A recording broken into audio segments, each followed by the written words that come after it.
Yeah, perfect time for me to talk about misunderstood ginger whiskey. Listen, this is gold. The color is gold. The flavor is gold. The mix is gold. We do a drink here called Gold Rush at the Victoria's Trata Italiano, and the drink flies off the shelf because it's delicious. It's made with a ginger-infused whiskey originally distilled right here in New Jersey, going nationwide now. Get yourself some misunderstood ginger whiskey. You have yourself a beautiful summer drink when the winter comes. This stuff's going to make an unbelievable whatever whiskey makes. I guess that's an old-fashioned or something like that, right? It's sitting by the fire with a little ginger, warming the belly, cleaning up the intestines. Incredible. Misunderstood ginger whiskey. Get some. You're going to love it. Hello and welcome. Hi, I'm Vicki.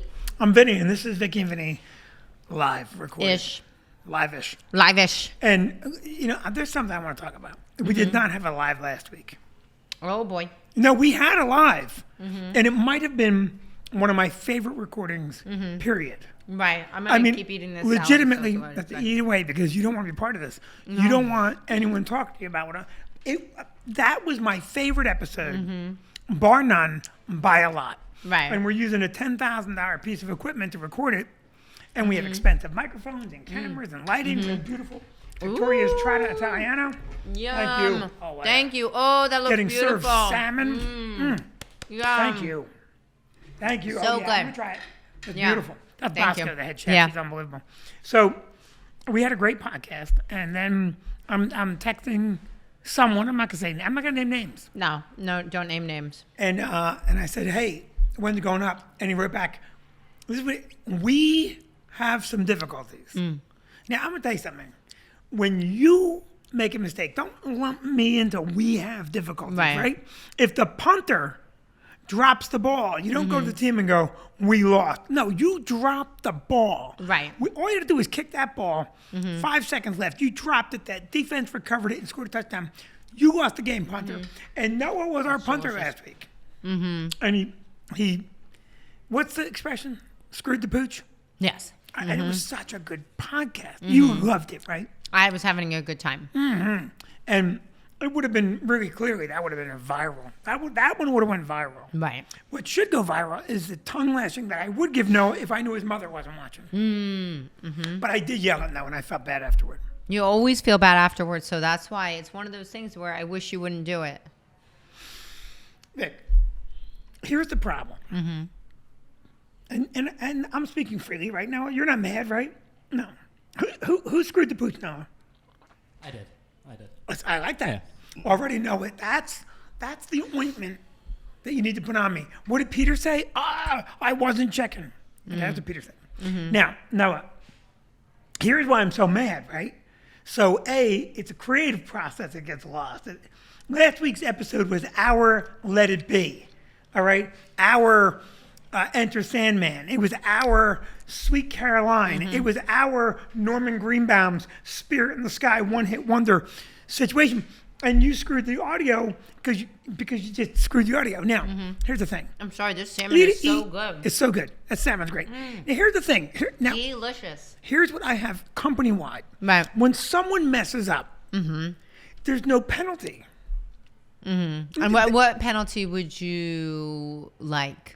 Besides saying to them, don't do that again. What penalty? Like a timeout? Well, this is the sixth. You want me to put Noah in timeout? No, I want to put... I'm not sure what penalty it would be. Well, in old you school... You already expressed to him that you were upset. So what penalty would you like to give? Well, old school America would say, I'm not paying you for those 6 hours. Right, you're not allowed to do that. Why? It's against That's it's why against the the law. country's falling apart, because Noah's not allowed to be punished. If Noah... I don't want to not pay you, no, I'm just kidding. But let's make sure the audio is good. We have a lot to talk about today. Yes. And we're going to get past that episode, but boy, oh boy. My dream was the key of that episode. And I had a different but similar dream last night. I have a constant dream, but it's getting a little better now. My dream's a little better. And what was your dream last night? This salmon is so good. You have to try it. I've had the salmon. This It's is the salmon I so told good. you I wanted on the menu. I don't think I should talk about last night's dream at all. Why? Because A, you'll get mad and upset. And I don't have time for you to get mad and upset. There's a lot of times when I check out of a conversation. Last night, we had dinner with friends. You started talking about something between the girls. and I just stopped listening. It made my dinner more enjoyable. You do that all the time. You do that all the time. And I also know when not to say what's on my mind. No, you don't. Well, with you. Yeah, because I'm going to say that a good portion of our relationship is spent with me going like this, me kicking you. Yeah, we've discussed this. We've discussed it ad nauseum. I'm a bad boy. All right, so listen, we gotta say some things here right away up front that are important that we want to talk about. And my favorite story of the week, can I jump in? Is the country western bearded guy that's singing a song, Men North of Richmond. What's it called? Rich Men North of Richmond. Yeah. Have you heard the lyrics? I have not. You played the song for me, but unfortunately one of the kids interrupted. I forget what happened, but I did not get to hear the whole thing. Well, the lyrics are going to piss off some people because he's saying things that need to be said. However... Like what? What is he saying? One line in particular is going to draw a little attention. Is he says that we shouldn't be using welfare dollars. If you're 300 pounds, we shouldn't be using welfare dollars to buy your fudge rounds. Something to that I effect. have the lyric if you want it. Yeah. I have that line, yeah. You have the line? I have the line, yeah. Well, God, if you're 5'3" and you're 300 pounds, taxes ought not to pay for your bags of fudge rounds. Is the big one. But here's the problem. The sentiment of that line is going to get lost because what he says later is that us allowing that to happen is keeping those people down. Right. The sentiment is really crystal clear. Right. He's saying the government allows this, and it's actually keeping that group of people from achieving more. And so, he's not inaccurate with that, right? You're allowing that, and that's what's going to happen. And what's the next line? Where does he say that in the song? What does he say? He says the government is keeping them down. Yeah, he talked. That's the sentiment of it, is that it's like a welfare state issue, and not like he's not demonizing people. It's more of a statement on how we're like allowing this to happen. Peter, when I ask you for a line, I'm not looking for your interpretation. This is not Vicki, Vinnie, and Peter. You are a tool in the shed. You're a rake. When there's leaves, I grab the rake. The rake does not go to dinner with me. The rake does not share in my... Okay, he's a rake. He's a rake. And last week, that rake should have done something about the sound, too. All right, I'm only kidding. Okay, so... But the song went... I saw the song Saturday, I believe. Or Sunday, one or the other. But what does he propose about the welfare system? I just want to point out that I have someone very close to me on welfare. It's not as easy as people think, at least in New Jersey. It's not at all. Right. And it's in New Jersey, it's very regulated. He's not calling for a cut of welfare. He's saying that the welfare system allows people to use those monies to their own further detriment. And he's saying that the Richmond and north of Richmond, he's talking about Washington, D.C., don't care. But the song's going to get a lot of heat for a lot of reasons. Richmond, Virginia was the capital of the Confederacy, right? Okay? So it's going to get heat for there's going to be a lot of haters on this guy. His voice is it's a good... His voice is beautiful. I did hear his voice. I didn't hear the lyrics of the song. Listen, more than anything, he's saying that the way that we're moving in this time is bad. He says you shouldn't care, pardon me, you should care about kids, and not just kids on an island. That's a reference to all the politicians that have been, at least on social media, linked to Jeffrey Epstein's island. And so he's making references in the song's really about politicians ripping the country apart. How can you argue with that? Right. I would love to know more about his knowledge of... Well, why do you need knowledge? Let me rephrase that. Don't we all see?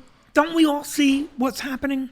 This morning on the news, I turned on CNN and Fox. Okay? Yeah.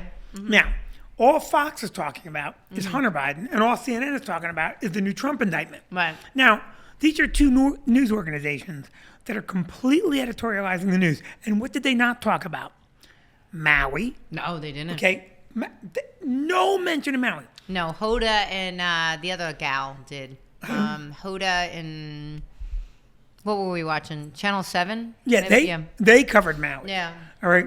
And Maui is a clear national disaster, requires all of our attention. Everything should be on it. The fact that Biden hasn't gone there, the candidates haven't gone there, what does it tell you? Yeah. It tells you there's bigger fish to fry for them. And that's what the song is saying. Now, how is it that the President of the United States hasn't gotten on a plane and gone to Maui instantly? Right. When Superstorm Sandy ripped through... Well, you know why? You know who should be president? Me. Oprah. Oprah's there. Well, she lives there, Good huh? old Oprah Wait, already circled she in. lives there. It wasn't... I'm sure she wasn't there during the fire. She has another house in California. I don't think Oprah should be president because she's not... That's not what she does. All right. Yeah.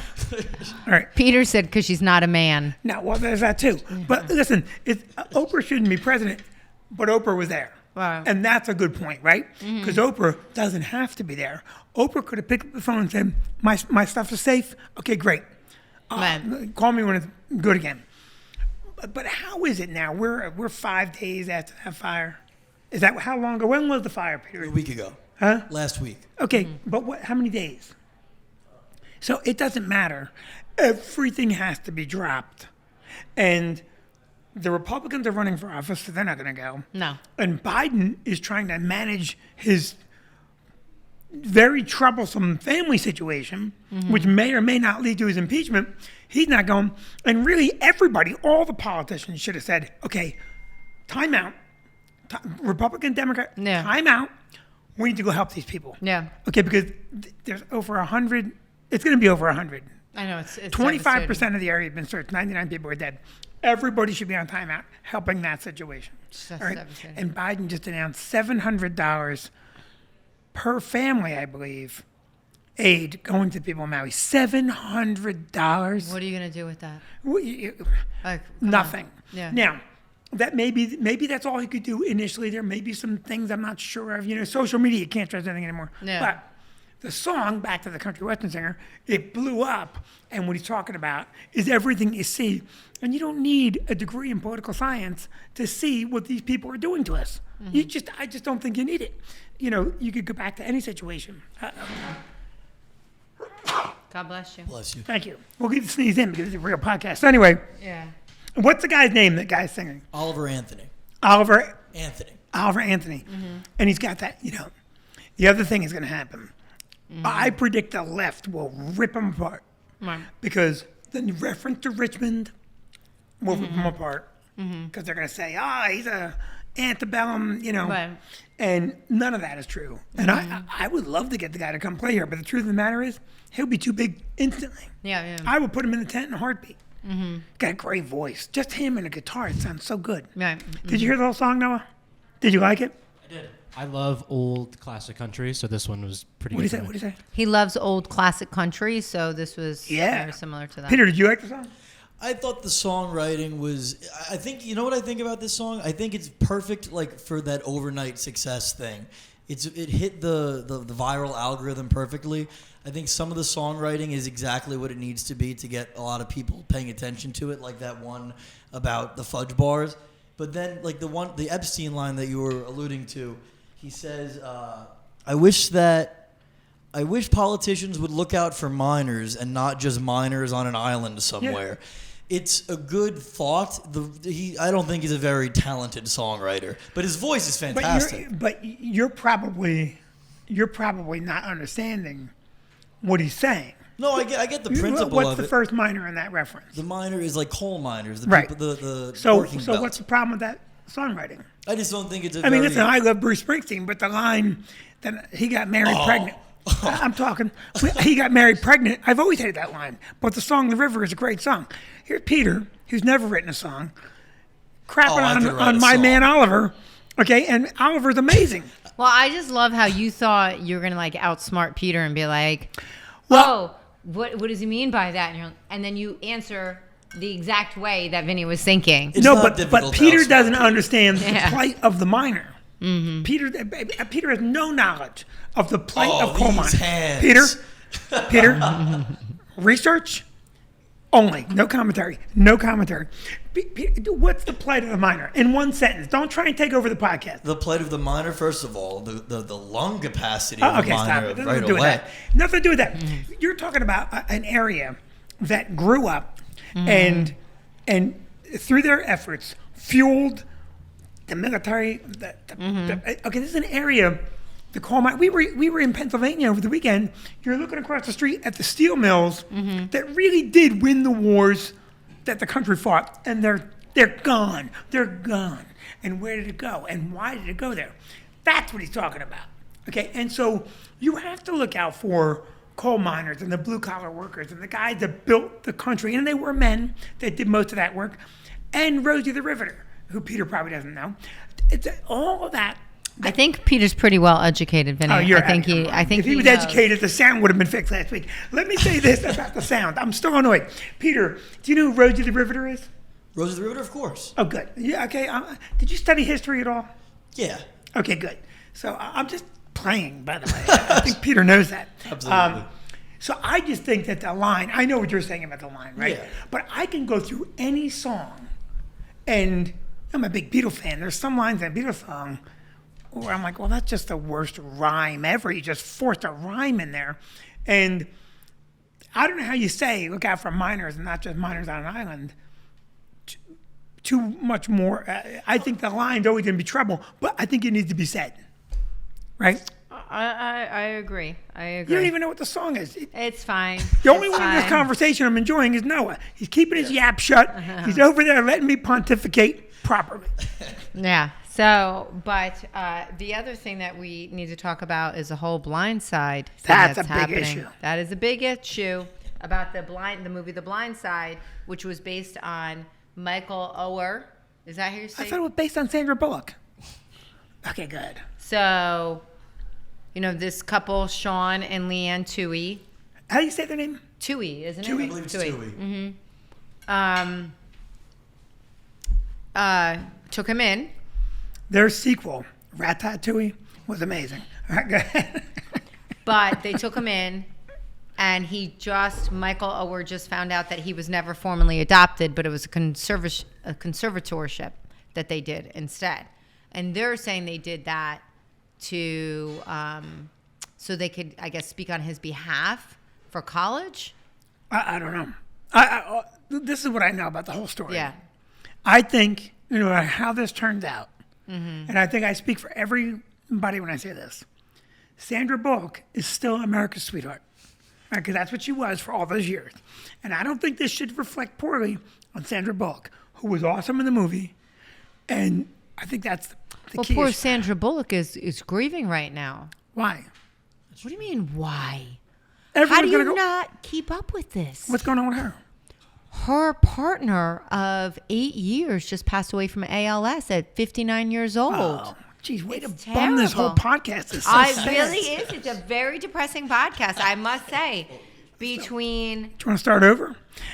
So Sandra Bullock's husband of 8 years? well, no, they never legally married. He was a But this girl photographer. can't adopt someone right. She can't marry someone right. She's a problem. No, so I feel so bad for her That's very because terrible. she had been in a marriage with that tattoo artist. What was his name? Jesse James? Jesse James. Yeah. And then he famously cheated on her. And I famously beat that girl up in a pillow fight on radio in Philly. Yeah, which is super weird that you did that. What are you talking about? That you had like a pillow fight with someone on the radio. The girl, what's the name of the girl that broke up Sandra Bullock's marriage? Oh, I don't even know. Mm-hmm. Find out. Yeah. You don't remember that? Well, I remember that, but I thought it was weird then, and I think it's weird now that Nice. a married man would be participating in a pillow fight with a woman on the. Because in your wacko mind, you had me in pajamas or something. No, it's just weird. I didn't set that up. Someone else set the pillow Doesn't fight. matter. It doesn't matter. You want to talk about weird? Let's you're- talk about my dreams. We'll talk about weird. Your thing actually happened. No, okay. You Vicki, actually got in a pillow fight with someone, which is. What if you found Sandra Bullock in the back of the movie theater with Pee Wee Herman? Would that change your mind? What's that? What if you found Sandra Bullock in the back of a movie theater with Pee Wee Herman? Would that change your mind? That would totally change my mind. Yeah. I'd be done with Sandra Bullock. The girl that broke up the marriage, she was on the radio. I had no idea. and Preston and Steve, who are great, and Nick and all of them down there, they set up a pillow fight between us. So I was like, all right, I'm going to, and I just swung at her a little bit, and then she really swung. And I ducked her swing, and I annihilated her for everyone, including Sandra Bullock, and you got jealous. No, I didn't get jealous. I just think it's I a think you weird got jealous. thing that you did. I think it's a weird thing. You could have said to Preston and Steve, I'm sorry, I don't want to do that segment. It's a weird thing to do. I don't understand what I'm sorry. You listen. You have 3 kids with somebody. You're having a pillow fight on the radio. That's so Howard Stern-like. Okay, wait a second. That's so skeevy. You know what? Now we're fighting. Why? Now we're fighting. How is that skeevy? I don't understand. I smashed her with a skeevy. pillow. It's skeevy. It's skeevy to have a pillow fight with another woman on the radio. Another woman? I'm not a woman. I'm not a woman. No, with another woman other than myself. Will you go on the radio and pillow fight with me? No, because that's just really That's why I trashy. have to turn outside our marriage for a pillow fight. It's Really trashy. It's a really trashy moment for you. It's a trashy moment. It's not trashy. Trash. What was the name of the girl? Kat Von D. Who? Kat Von D. What was her nickname? She had a nickname. Was it? That seems to be what she goes by. Famously. Yeah, that's what she goes by. Kat Von D. Okay, whatever. No, I think that wasn't there. That's not the right one. There was multiple girls that came out. Yeah, there was all. Yeah, there's also. Yeah, some so Bonnie she Rotten. wasn't the main one because then he had a relationship with Kat Von D afterwards. Let me tell you something. If I It was find another- Kat Von D tomorrow, I'm smashing her with a pillow. You don't cheat on Sandra Bullock. Michelle McGee, is that who you're thinking of? Huh? Michelle McGee is another girl. Yeah. What's her nickname? That's just her name also. Huh? I'm not sure Michelle McGee either goes by a nickname. See if her nickname was Michelle the Bombshell McGee. Okay. That's what I think it was. Oh, look at Vinny remembering the bombshell. Michelle First the of all, bombshell. the girl's a dog. The girl's a dog. She does go by that. It is. She does go by Michelle the Bombshell. Look up the video. Yeah. All right, and we'll put it in. I did nothing wrong. Nothing. Okay. Meanwhile, who steps outside to text message all day long and then gives me dreams at night? You. I'm talking to our children because we have no cell service in the house. We have cell service. No, we don't. Our phones don't. My phone does not work well in the house. And I like sitting on our front porch. When you're texting. You know, I like sitting on our front porch. All right. But I'm not having a pillow fight on the radio. So let's get back to the Blindside. Yeah. All right. So, I mean, I don't know enough about the story. I don't know enough about the story either, but this is not the first time that Michael Oher has come forward About in the that. last 10 years or so to Isn't give he wealthy by now? Isn't he? He's claiming, and Sean and Leanne are claiming, they're all claiming nobody got paid from that movie. But the movie made $300 million. So it seems very suspect. So Sean and Leanne, they each got $225,000 from the movie, and their birth children got $225,000 each. Michael Oher made nothing, is what he's alleging. So basically a total of $1 million payout to the family, plus they got 2% of like the movie's cap. Mm-hmm. So Of the movie's earnings. profits, Yes. which is, in Hollywood, the way they do the accounting, $300 million, that could have been a very small number. Yeah. Because of the way they do the accounting. But, Including yeah. DVD sales, though, too, according to the lawsuit. Right. I have my eyebrow up on this whole story, though. I do too. I have to say I do too because it seems that Well, they're saying he allegedly went and asked them to give him a certain amount of money, he wouldn't go public. So, these stories, they tend to have a whole different view a couple weeks down the line. I'm reserving my judgment because what I also don't know is, and I don't know, in the film, they depict her as the one that coached him out of that shell he was in. Right. So an argument could be made that if it wasn't for the Tuoheys, maybe Michael Oher doesn't get where he gets. And I don't know. He's certainly a super talented athlete. Right. And I don't know. Maybe they screwed him. I mean, that wouldn't be the first time. You put money in the game, people get funky. So people maybe do they get screwed him. people do get funky, and I'm not saying that it did or didn't happen. I am just not a fan of public family feuds. Me either. I'm not a fan of it. I think Yeah. it looks, you might have an issue with somebody, You don't need to have a press conference about it. And look at this comment popping out of your mouth right after you bash me for a harmless pillow fight on the air with Michelle the Bombshell McGee. It was harmless. Mm-hmm. Did we fight when that happened? I was not pleased with you, and I let you know that I was not pleased with you. So we fought.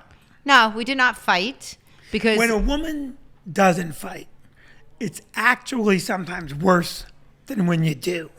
It is worse because if I don't fight with you about something, that means I'm just closing the chapter in my head, which means I'm getting ready. For what? You divorced me over a pillow fight. I can't wait for that headline. Your final thought on it. My final thought. You think the Tuoheys, what's your intuition? Did the Tuoheys do something a little nefarious? Well, I think that if you're doing a conservatorship when somebody's over 18, I think that sounds shady. I do. I definitely think that sounds weird and not right. Okay. I'm sorry to interrupt, but no, I was interrupting. Yeah, they said that they did it so they could speak on his behalf. Now, our daughter Maddie was recruited to colleges and everything else. She signed the contract, and while she was our daughter, she was the driving force. She was the one. We did not speak on Maddie's behalf. Mm-hmm. Maddie spoke on her own behalf. And while she sat and we talked about everything, she signed for herself. So to me, it doesn't seem right that they would sign for him after he's 18. Did they? Well, you'd have to see who signed the contract to go to college. I think they signed a conservatorship. It was probably a financial consideration. And maybe their justification was, listen, we got you in our house. We're feeding you. We're housing you. We're taking care of you. Listen, you could argue, again, only my knowledge from the movie. Mm-hmm. Right? Everything I know is from some fictionalized version of this. Right. But in the movie, it would seem that Michael didn't necessarily have the requisite financial knowledge that the Tuoheys had, which is also why they may have, if they did indeed trick him into a contract they shouldn't have been in, that's one of the ways they could do that. Right. But they may have been looking out for his best interest. It's going to come down to me is how much they got paid to do the movie, what the movie revenues were, and did he get any of that? Mm-hmm. And furthermore, did they get any of his revenue from the NFL? I don't think they did. I hope they didn't. I don't think they would have been able to. You sign into a conservatorship. I don't even. Mm-hmm. I mean, that was the whole problem with poor Britt, right? Britt's father had control of everything. She wasn't even allowed to. She's a mess. Well, she wasn't even allowed to go dance on the internet. No, she wasn't. Yeah, and now she literally last week she just got a new pole in her living room. Poor kid was without a pole all these years. Couldn't access her money. Mm-hmm. Couldn't. She just got a new pole. And she put up and she was very excited about the poll and made a video about it and put it up. And she wonders why she has a bad relationship with her 2 teenage sons who have said, stop shaking your booty all over and stop being so risque. Isn't that the problem we're in right now, right? Because you can make a lot of money shaking your ass or doing obnoxious, crazy things. I just saw a guy on the internet trying to go viral. He covered himself in lighter fluid, and I guess he was going to do, and then he blew himself up. He burned all over his body because he's trying to go viral. And ironically, the video went viral. And I mean, it's incredible what you can do. But I don't think she's shaking her booty to make money, Vinny. She has oodles and oodles of money. I think that she's not right. Something, clearly she's mentally ill. And she does this for attention. And it doesn't matter that it hurts her relationship with her sons. Okay. And you might be very right. But I think she's doing it because her music career is long in the tooth, and she needs a new fan base. She needs a new reason for people to check out Britney, and that's what social media is for. Listen, I post on social media all day long. It's an act of commerce for me. I enjoy what I put up. I don't pander to an audience, but when I'm out looking for followers, it's so you can ply your craft. Right. So you'll see this week, I have a poll getting delivered to the house, and you will be on that pole because we are going to make some money one way or the other. Now, I don't want to pander. That's why I don't talk about sex on stage, because it's not a topic that interests me for comedy, and it's been done a lot, right? And I also don't want my kids going, "Oh, yeah, my father's on the internet, but don't look." I don't want that. No. But if I started doing it, I guarantee you my numbers would go up. Right. So someone like Britney, who was an international star, who is now an international punchline, maybe she wants to read. I don't know. I just think it's very sad because all of those people, that was a huge public push by her fans. Free Britney, free Britney, free Britney. So, and now she's a mess. She's a mess again. Well, she was a mess beforehand, and that's what the father kept saying. Right, and her father was keeping her in a check and balance system because Right. before he did that, that one guy, that drug dealer guy, was I think his name was Sam or something, was like taking all of her money, and it's when she shaved her head, and it was crazy. You don't think Britney is doing these things for attention, and that attention is linked to her ability to conduct commerce? Oh, I mean, she might very well be doing that, but I think there's a strong correlation between anyone that's a childhood star and having some serious issues in adulthood. Serious issues. I think that if you're a childhood star, the booby traps along the way are significant. So I just read an article from Kirsten Dunst. She was in what was that? It was a vampire movie that Buffy. No, it was a movie. Wasn't Buffy a movie? Yes, but this was a different movie with Brad Pitt, I believe. Interview with a Vampire. Interview with the Vampire. She was 12 years old, right? And she had to kiss Brad Pitt, correct? Ooh. Yes. Yes. Super creepy. And he was 30 at the time, and she had to kiss him on the lips. See, She was 11 and he was 31. She was 11, he was 31. And in every interview that they did, even as an 11 or 12-year-old, she said it was weird, it was awkward, I didn't like it.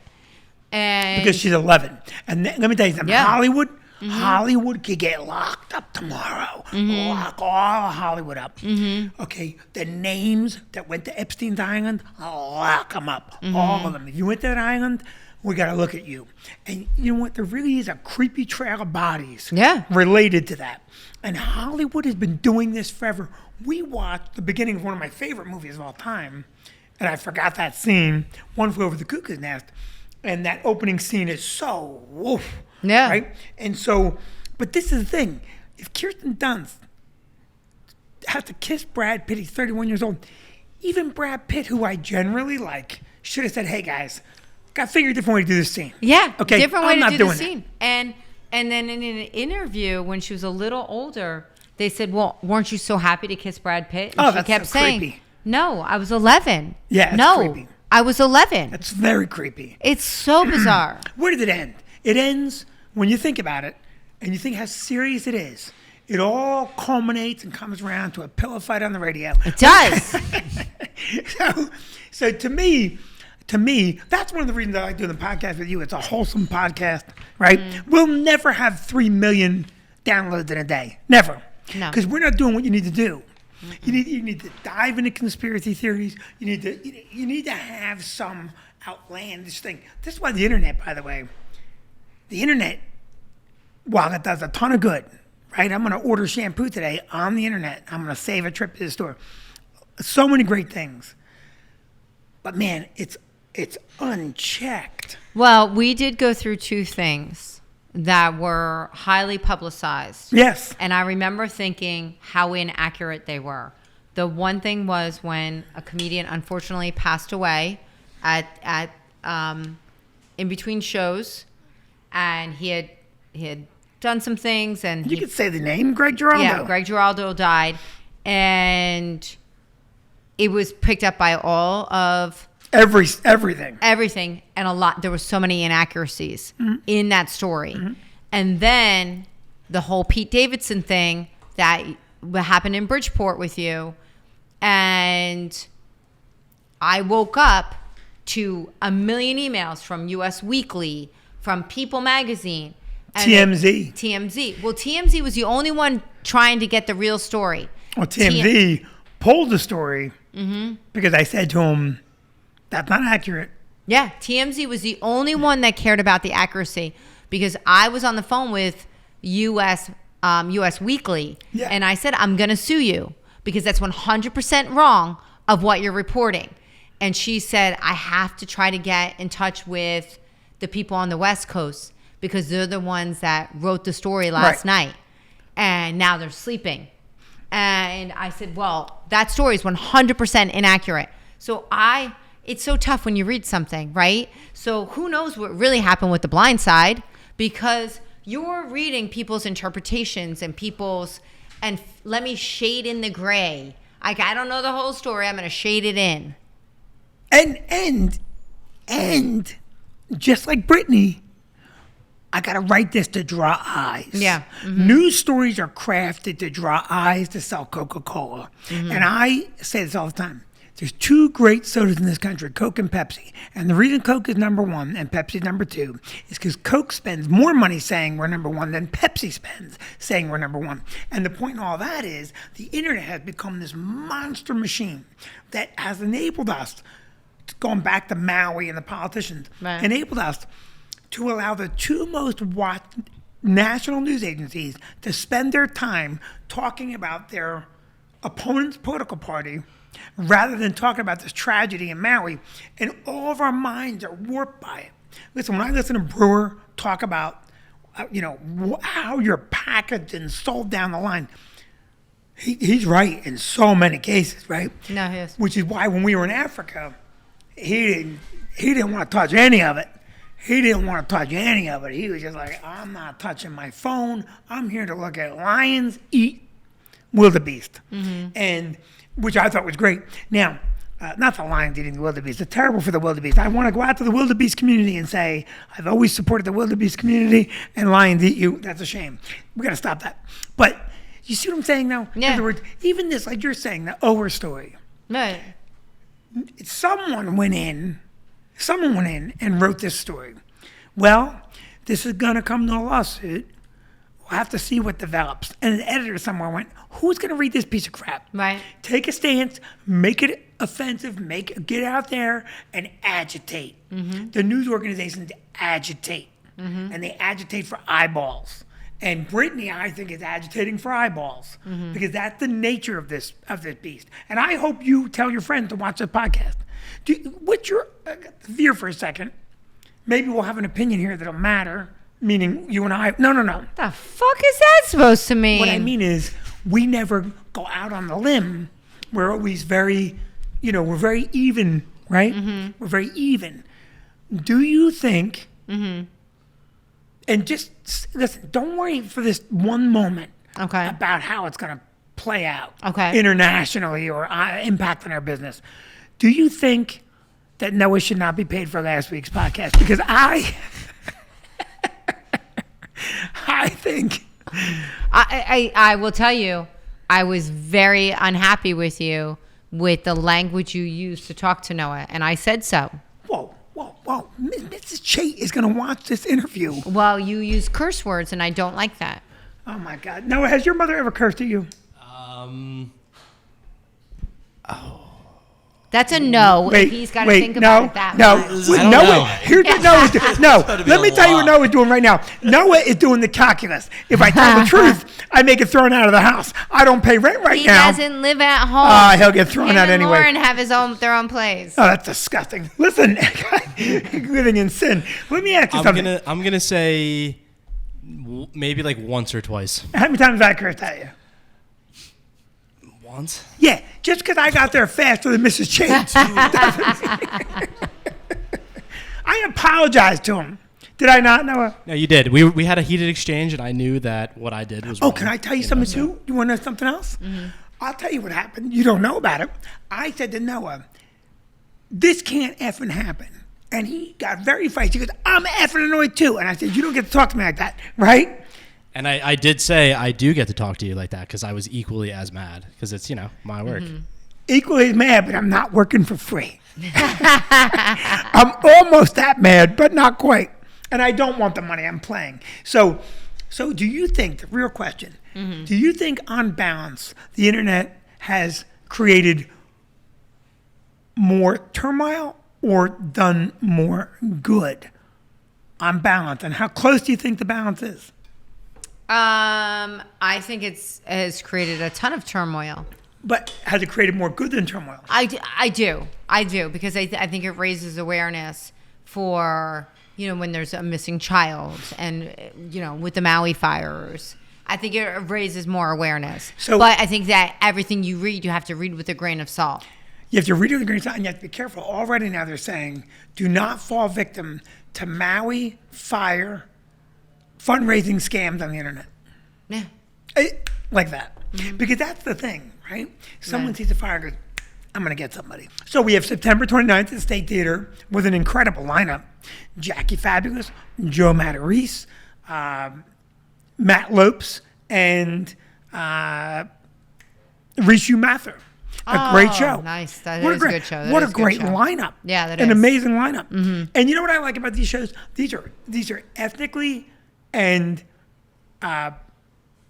sexually diverse shows. Is that the right way to say it? I think you can just say diverse. I don't think you have to say sexually diverse. You know what's on your mind? The fucking pillow fight. That's what's on your mind. Sexually diverse with Bombshell McGee. She saw that, Hick. So that's a great show. September 29th at the State Theater. And what I love about this show, this is our second one at the State Theater. And this is just great comics. None of us are gigantic names. Ticket price is reasonable. The last one was so good. Right. So good. That's number one. Then I have the New Jersey NJ Pack with John Bramnick. I think October 29th. Is that right? They're a month apart. See me in either area. I have Austin, Texas, September 8 and 9 or 9 and 10? 8 and 9. 8 and 9, Cap City Comedy Club. I'm going down to Austin to do shows there. And then what else do we have? One more I'm missing. I'm judging a couple contests at the Count Basie. I'm judging some young comic contest. Oh, that's fun. It is fun. I'm doing it for our good friend, the piano guy, Chris Covert. Covert. Yeah, Covert. He's a very, very funny comic. And so those will all be fun shows. When is that? I don't really know. August 28th, I think. Something like that. August 20. Yeah. Okay, well, you need to let me know. We have plans coming up. If I don't know about the plans, 24th. August 24th? Okay. if I don't know we have plans, how do we have plans? Dude, because you don't make any of the plans. I can't. All right. So, and also I want to work out a one-man show here. Okay. I want to do maybe 2 or 3 Wednesdays, and I want to do $10 tickets. But I need a big audience for this. We have to work an audience for this because I want to work out a one-man show on all the stories I've done that I've never done on stage, or that I've done a handful of times on stage that I think are really funny, and each story fits a segment of my life. Right, like right, when I right. was a police officer. Sure. Yeah, it's a great story. My early life, my later life, my pillow fights. I want to know. And so, would you help me do that? Yeah. Because you're the biggest part of the story. We were together last night with friends, and I was showing pictures from Africa, and I kept popping up pictures of you that I took that are just such beautiful pictures. Well, why do you get mad? Okay, you don't have to get all weird. Okay, I'm Vicki, and we're ending this now. Say goodbye. I love you very much. I love you too, dear. Say goodbye. Misunderstood Whiskey is our whiskey of choice when we drink at the Brand household. Goodbye. This is our podcast. So, we're doing these new things. Brand new interview. I don't know he loves my name. Peter loves my name, but it doesn't matter. I did an interview with Mike Marino. Mike Marino, New Jersey bad boy comic. Been a headlining comic forever. Powerhouse guy. Great interview. Check out the whole interview on YouTube. And please do me a favor. Tell your friends. Spread the word. Listen, this is a light, fun channel. No politics, and I could get political, believe me, I could. But I don't. I want to keep it fun for everybody. So do me a favor. Go listen to the Mike Marino interview. He's here live this weekend in New Brunswick in the tent.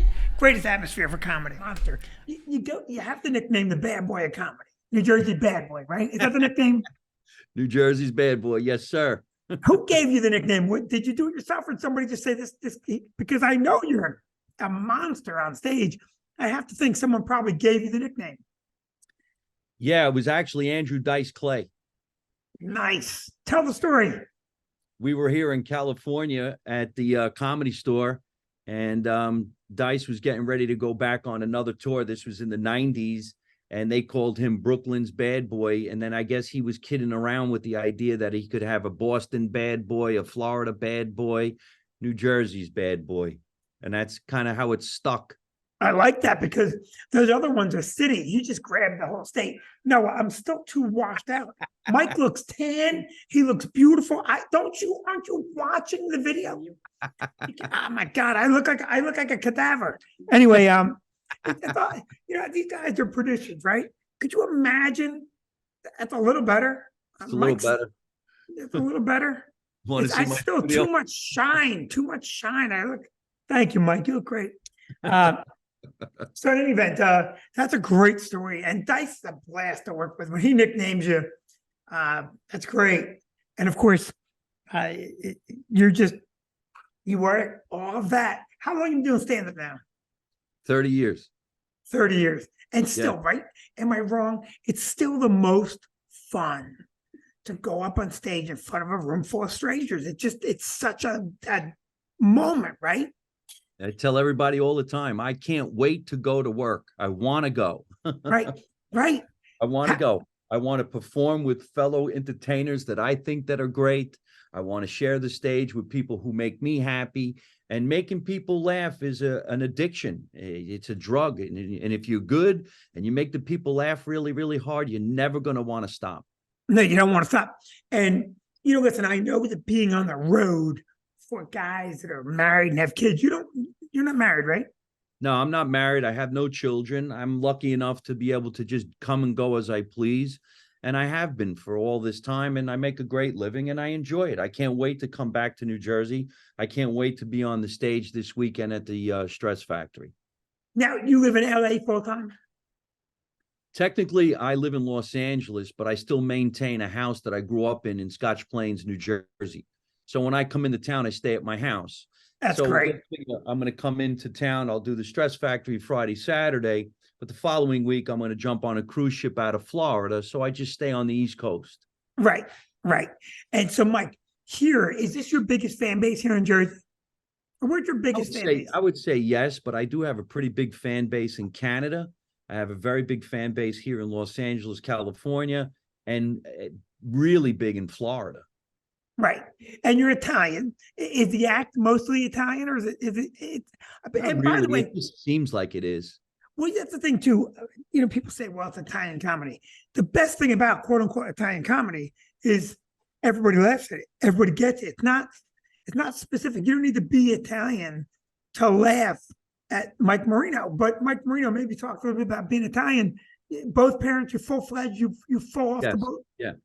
So the truth is always funny, as you know. So if you tell the truth about your life, people will laugh because they're going to identify like, wow, that happened to me. Oh, my mother acts like that. So you don't have to be from an Italian family to get what I do, because everybody has that type of a family that's a little bit on the crazy side. Yeah. And then just like you, observational humor. So if I walked into some place in, let's say, Kentucky, and I just started talking about going into Walmart and shopping or dating or marriage or any of the above, they're all going to laugh no matter what. Yeah, exactly right. That's really the beauty, right? Is the unifying aspect of it. It's so simple because we all kind of laugh at the same thing. Now, in this moment of, woke and you shouldn't laugh at this, shouldn't laugh at that, it's kind of backfired because now everybody is back to laughing at whatever the hell is out there. I always used to say it's so bizarre to me that somebody would get upset over a joke because, if I point out the differences between me and whatever, me and that over there, and I'm laughing about it, and you're upset about it, well, how am I the one with the problem?